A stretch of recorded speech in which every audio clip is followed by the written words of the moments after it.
Saviez-vous que j'ai déjà été le genre de fille qui se valorisait en faisant 1 million de choses en même temps, en étant continuellement occupée et en cumulant les heures supplémentaires? La vérité, c'est que, après m'être complètement épuisée, j'ai finalement compris que la vie n'était pas une liste de tâches à cocher. Je m'appelle Émilie Vien et je suis la fondatrice de La Planificatrice. Je suis une experte passionnée en planification, gestion du temps et saine productivité. Et mon rôle, c'est d'aider les gens qui ont un horaire ultra chargé à trouver du temps pour ce qui compte vraiment. 168, c'est le nombre d'heures exact qu'on a dans une semaine. Et mon but à travers ce podcast, c'est de vous montrer à les optimiser sans vous épuiser.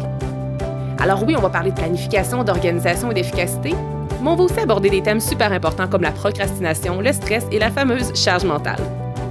Vous allez voir, vous avez pas mal plus de temps que vous le pensez. Laissez-moi juste vous montrer comment y arriver. Bienvenue sur le podcast 168 heures.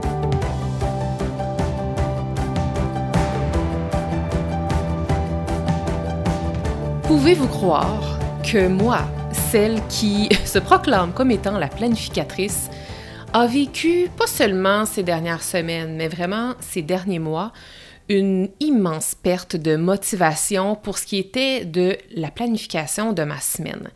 Et vous pouvez, j'imagine, vous imaginer, ou en tout cas, sinon laissez-moi vous décrire à quel point je me sentais mal, en fait, et en fait, je me sentais même imposteur parce que j'arrivais pas à retrouver la motivation de planifier, puis je veux dire, ça m'arrive toujours de temps en temps, il y a des petites périodes parfois où j'ai moins envie de planifier, puis c'est parfait, c'est humain, ça fait partie de la vie, mais de le vivre sur une aussi longue période était intensément inconfortable pour moi parce que je vous enseigne comment planifier, je vous montre comment trouver la motivation à planifier, ce qui fait que je les connais, les trucs, je sais comment planifier, je connais aussi la grande valeur de la planification, mais c'est comme si cette activité-là qui me nourrissait tellement avant, c'est comme si elle ne me nourrissait plus, c'est vraiment comme si la motivation s'était absentée. Puis je vous jure que j'ai patienté, je me suis dit, c'est une période, mais à un moment donné, la période était tellement longue que je me suis dit, mon Dieu, est-ce que c'est que je n'aime plus planifier du tout? Et c'est vraiment récemment, je pense que j'ai quand même eu un gros automne, ce qui fait qu'une fois que la poussière est tombée, je me suis assise avec cet inconfort-là, puis je suis allée explorer un peu qu'est-ce qui se cachait derrière ça. Parce que je me suis dit, est-ce que c'est que je ne crois plus à la planification? J'ai osé avoir cette discussion-là avec moi-même. Et la réponse qui est sortie, c'est que je crois toujours en la planification. Alors voilà, la planificatrice est encore là pour rester. Mais j'ai quand même creusé afin d'essayer de comprendre pourquoi est-ce que je n'avais plus cette envie-là de planifier, même si je savais comment faire. Puis je veux aussi que vous compreniez à travers cet épisode-ci que la motivation peut disparaître même quand on sait comment planifier, et même si on comprend les bienfaits, et même si on a déjà eu beaucoup de facilité auparavant avec la planification. Et vous devez comprendre aussi que, étant donné que j'étais vraiment moins motivée à planifier, je planifiais de façon beaucoup moins constante qu'avant, ce qui fait que j'en payais le prix aussi dans mes semaines. Ça arrivait pas tout le temps, mais ça arrivait assez souvent pour que c'est ça, que je me dise à un moment donné, OK, Émilie, assis-toi avec l'inconfort, va creuser là-dedans. Et c'est en fait au cours des derniers jours que je suis allée faire du journaling. En fait, je l'ai déjà mentionné dans des précédents épisodes, mais moi, lorsque je vis un défi, je m'auto-coach souvent par l'écriture et ça fonctionne super bien. Puis, vous pouvez vraiment le faire de votre côté. Là, vous avez juste besoin d'un journal, d'un crayon et d'écrire. Et je trouve que, puis pas juste d'écrire comme 3-4 lignes, mais vraiment comme d'écrire 3-4 pages sur le sujet. Puis souvent, au début, on a l'impression qu'il n'y a rien qui débloque. Puis à un moment donné, les réponses, c'est comme si elles émergent d'elles-mêmes. Et j'en suis venue à 3 grandes constatations, en fait, 3 grandes causes qui ont un peu miné ma motivation. Puis je veux que vous compreniez que justement, il n'y a pas un élément, il y en a 3. Puis les 3, des fois, sont là en même temps, des fois, sont pas là en même temps. Et je pense qu'au cours de la dernière année, ils se sont un petit peu incrustés un après l'autre. Donc, c'est ce qui a fait en sorte, je pense, que ça a été aussi long avant que je retrouve l'envie de planifier. La première chose ou la première cause qui peut justement nous faire perdre l'envie de planifier, c'est lorsque nous n'aimons pas ce que nous planifions ou lorsque nous n'aimons pas notre quotidien. Et là, je ne veux pas dire que je n'aime pas mon quotidien, mais je dois dire que j'ai tellement eu un horaire beaucoup plus chargé qu'à l'habitude dans les derniers mois que c'est comme si je n'aimais pas nécessairement tout ce que je mettais à mon horaire. Heureusement, j'en suis venue dans les derniers mois aussi à déléguer beaucoup plus, notamment j'ai une chargée de projet qui a rejoint mon équipe, j'ai quelqu'un récemment aussi qui a rejoint mon équipe et puis ça fait en sorte que je peux aujourd'hui déléguer davantage, mais il n'y a pas si longtemps, tout ce qui est gestion de projet, là, comme ça reposait sur mes épaules, donc on fait juste reculer, parce que pour vrai, là, cette absence de motivation-là pour la planification, je la traîne depuis comme 9, 10, 11 mois, là, au moins. Ce qui fait que si on fait juste reculer de 6 mois, tous les projets que je livrais, c'est moi qui pilotais la gestion de projet et c'est comme si j'étais essoufflée de ça. C'est comme si je n'aimais plus ça, faire la gestion de projet. Donc, c'est pour ça que j'ai commencé à travailler avec une chargée de projet à la pige. Mais, et depuis que Élise est dans mon équipe, depuis qu'elle fait ça, c'est comme si ça m'a donné un second souffle. Et là, je me suis mis à recommencer à aimer planifier parce que c'est comme si les tâches que j'aimais pas, qui étaient un petit peu plus les tâches de la gestion de projet, bien, je les ai retirées de mon agenda. C'était Élise qui les gérait. Donc, ma planification, soudainement, est redevenue plus agréable. Donc, quand on n'aime pas ce qu'on planifie, dans mon cas, c'était beaucoup des tâches de gestion de projet. C'était comme rendu trop lourd pour moi. C'est ça qui nuisait à mon envie de planifier et à ma motivation. Mais parfois, c'est ça, puis ça, je le nomme parce que ça se peut que ce soit le cas de plusieurs d'entre vous aussi, là. Si vous n'aimez pas vraiment votre quotidien, tu sais, au jour le jour, là, si vous vous levez, vous n'êtes pas tant motivé par les choses que vous faites, par peut-être parce que votre quotidien ou vos projets dans lesquels vous êtes plongé, peut-être que ces projets-là ou votre quotidien n'ont pas de sens. Tu sais, si vous avez un peu cette impression-là que votre vie est vide de sens, que vous finissez vos semaines, que vous n'êtes pas pleinement accompli, pleinement satisfait, bien, ça peut être une très grande raison qui fait que vous n'avez pas envie de planifier parce que, oui, planifier, vous le savez que ça va peut-être vous aider à gagner du temps, mais vous asseoir pour planifier des choses qui sont plates, qui ne sont pas motivantes, qui ne vous tentent pas vraiment, qui n'ont pas vraiment de sens profond pour vous, c'est normal que vous n'ayez pas envie de planifier. Alors ça, c'était la première raison. La seconde raison que j'ai réussi à identifier, en fait, c'est que je me suis rendu compte que pendant la dernière année, là, je suis quand même rendue meilleure, là, mais c'est encore un travail constant sur lequel je dois me pencher, c'est-à-dire, mais c'est que si on planifie depuis la mauvaise version de nous, ça peut nuire à notre motivation. Et là, je vais essayer de vulgariser ça de façon plus claire. En fait, dans la dernière année, j'ai réalisé que j'ai vraiment, vraiment beaucoup évolué dans la dernière année, comme j'ai fait vraiment un saut quantique dans la personne que je suis devenue, dans les projets que j'ai mis au monde. Et c'est comme si j'ai tellement évolué, mais je planifiais encore comme celle que j'étais avant. Puis là, je parle pas de la technique. C'est pas la technique qui est en erreur ici. Je peux encore utiliser la même technique de planification hebdomadaire que j'utilisais avant. Puis là, je parle de planification hebdomadaire, mais ça pourrait très bien s'appliquer pour la planification annuelle, là. Ce qui veut dire que mes techniques sont encore bonnes, je crois encore en mes techniques, mais je dois planifier avec un mindset différent. Puis là, je vais parler par exemple de la délégation parce que ça va faire un peu un lien avec ce que je vous disais par rapport à moi au point précédent. J'ai tellement évolué, je suis tellement rendue ailleurs qu'aujourd'hui, je me positionne dans un rôle qui est beaucoup plus haut qu'avant, si on veut. Et si je veux honorer le rôle que je me donne aujourd'hui, si je veux pleinement incarner la femme que je suis aujourd'hui, que je veux être demain et que j'ai tellement travaillé à devenir au cours de la dernière année, je dois planifier différemment. Donc, je ne peux pas juste planifier les tâches que je planifiais avant, je dois planifier des nouvelles tâches et les tâches que j'avais avant, je dois les déléguer. Je dois aussi m'assurer de prendre des décisions différentes, des décisions qui sont plus assumées, plus incarnées, plus alignées avec la personne que je veux devenir lorsque je fais ma planification. Parce qu'on ne se comptera pas de mensonges, là, planifier, là, c'est de la prise de décision. La planification, c'est juste ça, des décisions. OK, qu'est-ce que je fais demain? Qu'est-ce que je fais aujourd'hui? Qu'est-ce que je fais dans ma semaine? Je mets telle tâche à quel endroit? Est-ce que j'accepte ça? Est-ce que je repousse ça? Donc, c'est une constante prise de décision, la planification. Puis en même temps, qu'est-ce qui est très beau de ça, c'est que la planification, ça nous permet de prendre des décisions pour faciliter la vie de notre futur, là, de notre futur nous. Donc, comme moi, si je planifiais, par exemple, aujourd'hui pour les 7 prochains jours, bien, je vous assure que ma future self, là, de dans 3, 4, 5, 6 jours, elle serait très heureuse que la version passée d'elle-même est planifiée parce que ma version future va avoir moins de décisions à prendre. Ils vont déjà avoir été pris auparavant.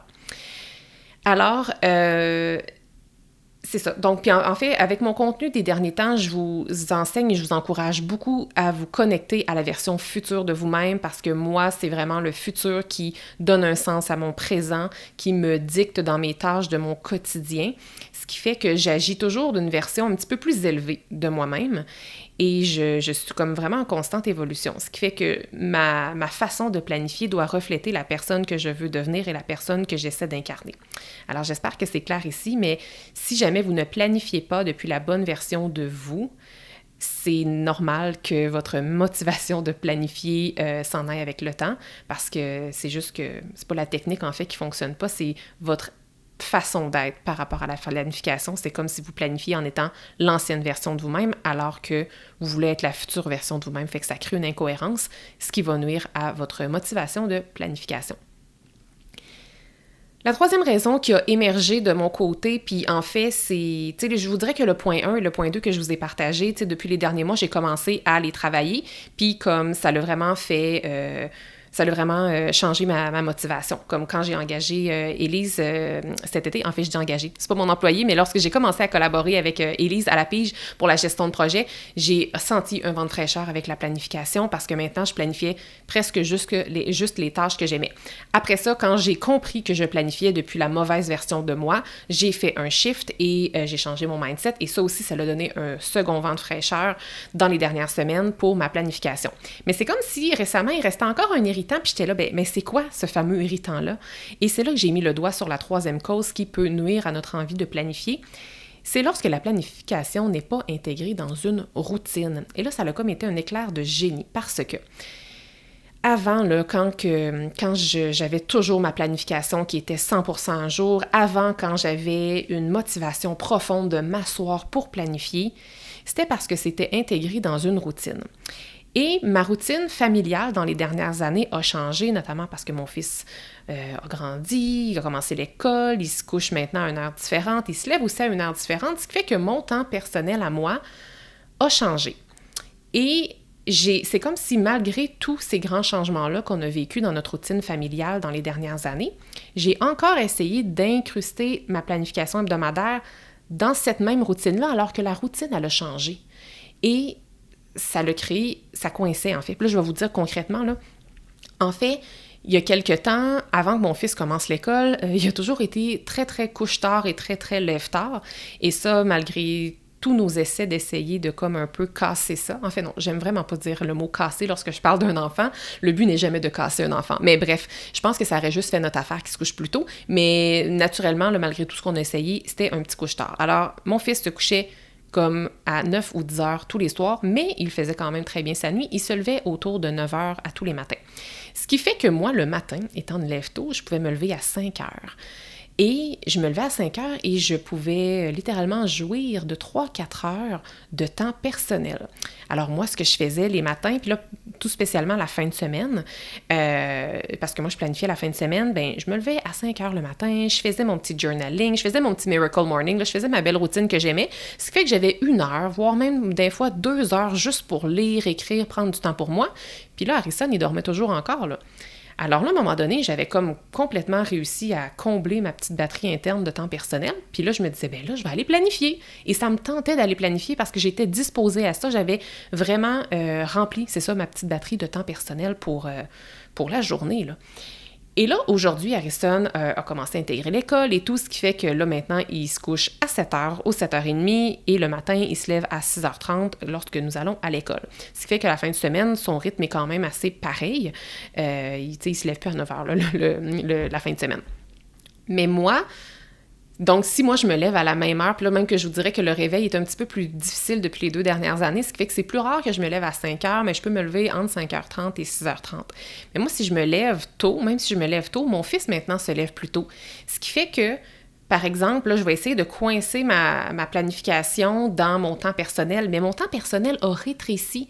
Ce qui fait que si je prends, mettons, tout dépendant de l'heure à laquelle je me lève le matin, si je me dis, OK, ben là, Harrison va peut-être se lever dans à peu près, je sais pas, 30, 45 ou 60 minutes, je vais comme lire, écrire pendant comme 15-20 minutes, puis après ça, je vais aller faire ma planification.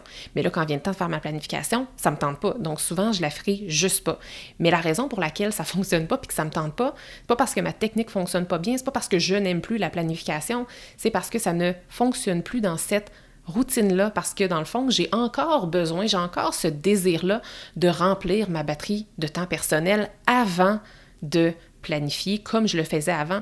Puis des fois, ça arrive même qu'Harrison se réveille pratiquement en même temps que moi le matin, la fin de semaine, ce qui fait que là, je me dis, bon, j'aurai pas le temps de planifier, j'aurai pas de temps pour moi. Puis là, après ça, si j'essaie de prendre du temps dans la journée, ben plutôt que de... Tu sais, par exemple, si en plein après-midi, je vois qu'Harrison, il s'occupe bien, il joue tout seul, je vais me dire, bon, ben je vais en profiter, je vais aller planifier. Mais là, ça me tentait pas. Mais la raison pour laquelle ça me tentait pas, c'est parce que c'est comme si j'avais pas envie de prendre un des premiers moments de la journée de temps pour faire ma planification. Alors, tout ce que j'aurais envie, c'est comme plutôt de lire, de faire des activités personnelles, pas dans un but de planification professionnelle. Je sais pas si vous me suivez. Alors, c'était ça ma troisième réalisation. Alors là, je me suis dit, OK, qu'est-ce que je fais? Je vais quand même pas me lever à 4 heures. Je vais pas non plus, je peux pas empêcher non plus mon fils de se lever à l'heure à laquelle il se réveille. Ce qui fait que je me suis dit, OK, est-ce qu'il y a un moment ou un lieu que je peux revoir? Qu'est-ce que je peux revoir étant donné que ma routine, j'ai plus le plein contrôle dessus? Parce que, honnêtement, si mon fils se levait comme la fin de semaine, toujours à 9 heures, et que je me levais très tôt, là, je sais que je serais capable de recharger ma petite batterie interne et je sais que la motivation pour planifier serait là. Je saurais que je ne serais pas pressée, je saurais que j'aurais comme tout le temps de planifier avant qu'il ne se lève. Mais là, étant donné que ce n'est plus ma réalité, cette routine-là n'est plus valide. Alors, qu'est-ce qu'on fait dans ce temps-là quand notre routine ne fonctionne pas comme on le voudrait? Moi, ce que j'ai trouvé, c'est je me suis dit, OK, est-ce qu'il y a un autre moment dans la semaine qui serait optimal? Et de mon côté, je pense que c'est encore la fin de semaine, sinon le vendredi. Et je me suis dit, qu'est-ce qui me motiverait à planifier, même si j'ai l'impression que ça ne me tenterait pas? Et là, moi, c'est vraiment le lieu, l'environnement. Je me suis dit, à ce moment-là, et si j'allais comme 1 heure, soit le vendredi, le samedi ou le dimanche, là, si je m'exilais de chez moi pendant 1 heure et que j'allais dans un café près de chez nous, puis il y a un super bon café comme à 5 minutes de route de chez moi, là, donc c'est tout près. Je me suis dit, et si j'allais là, est-ce que ça me tenterait? Puis comme ça a été un hell yes, là, ça a vraiment été un oui super affirmé qui a émergé en moi, je me suis dit, peut-être que je peux pas avoir la routine idéale comme avant où je planifiais chez moi en pyjama, tranquillement, après avoir pris comme beaucoup de temps pour moi. À ce moment-là, je vais aller dans un endroit qui m'apaise, qui m'inspire, qui m'intéresse, que j'ai envie. Donc, le café près de chez moi. Je sais que si je vais là pendant 1 heure juste avec mon agenda, je sais que je ne ferai pas autre chose, je sais que je vais être inspirée par l'endroit, puis je le sais en fait que ça va en même temps combler un peu mon temps personnel, bien que oui, en termes d'action, je vais être en train d'accomplir la tâche de planification, mais en même temps, j'aime tellement ça, moi, de mon côté, aller dans un café, puis... donc c'est ça va aller me nourrir d'une autre façon. Alors, c'était ça en fait les raisons que j'ai identifiées qui en fait étaient à la source même de mon absence de motivation de planifier mes semaines ces derniers temps. Puis je veux que vous compreniez que si vous continuez de maintenir les conditions que je viens de nommer, si vous vous forcez à planifier dans ces conditions-là, c'est vraiment contre-productif. Et c'est non seulement contre-productif, puis là, je vous parle d'expérience, là, parce que je l'ai vécu ces derniers mois, non seulement c'est contre-productif, mais en plus de ça, il y a toujours un genre de sentiment de culpabilité qui va vous habiter, parce que là, vous allez vous sentir mal, parce que le 3/4 du temps, vous n'allez pas planifier. Et là, vous allez vous dire, bon, ben je l'ai pas fait. Qu'est-ce qui m'arrive? Je suis pas organisée. Dans mon cas, je me disais, tu sais, je suis qui maintenant, moi, la planificatrice, si je suis plus capable moi-même de planifier, tu sais. Mais heureusement, j'ai mis le doigt sur ces éléments-là qui ont complètement transformé ma vision de la planification. Et puis, c'est ça, se forcer à planifier dans des conditions comme ça, faites-le pas. C'est complètement contre-productif. Alors, peut-être dans les éléments que j'ai nommés, vous vous reconnaissez peut-être dans 1, 2 ou peut-être voire même dans les 3 éléments. Et si c'est le cas, bien maintenant, vous avez la possibilité de changer un peu votre posture face à la planification. Donc, je renomme les 3 éléments qui m'ont complètement enlevé l'envie de planifier dernièrement, même si ma technique fonctionnait et fonctionne toujours, et même si je savais très bien comment planifier. La première, c'est que lorsqu'on n'aime pas vraiment ce qu'on planifie, ou bien lorsque, pour d'autres personnes, peut-être qu'on n'aime pas notre quotidien. La seconde chose, c'est lorsqu'on ne planifie pas depuis la bonne version de nous-mêmes. Et la troisième chose, c'est lorsque la planification n'est pas intégrée dans une routine. parce que je vous ai parlé de planification tout au long de cet épisode-ci. Je vous ai aussi parlé de ma technique, comment moi je planifie ma semaine. Si jamais vous êtes curieuse d'apprendre justement c'est quoi la technique de planification hebdomadaire de la planificatrice, qui malgré toutes les remises en question que j'ai eues, est encore valide et c'est encore celle que j'utilise, je vous invite à découvrir ma formation Planifier pour se réaliser. C'est ma formation la plus populaire à ce jour. Ça fait bientôt 5 ans, en fait. Oui, ça fait bientôt 5 ans que cette formation-là existe. Et c'est une formation très pratico-pratique qui vous prend... qui va en fait non seulement vous apprendre concrètement à comment planifier votre semaine de façon efficace, mais ça va aussi vous redonner beaucoup de pouvoir par rapport à votre temps. Parce que les personnes qui arrivent dans mon univers, souvent, ils ont l'impression de manquer de temps et les étudiants qui ressortent à la fin de cette formation-là ont l'impression d'avoir enfin du temps et en plus d'avoir ce sentiment profond-là d'avoir du temps qui est un véritable cadeau.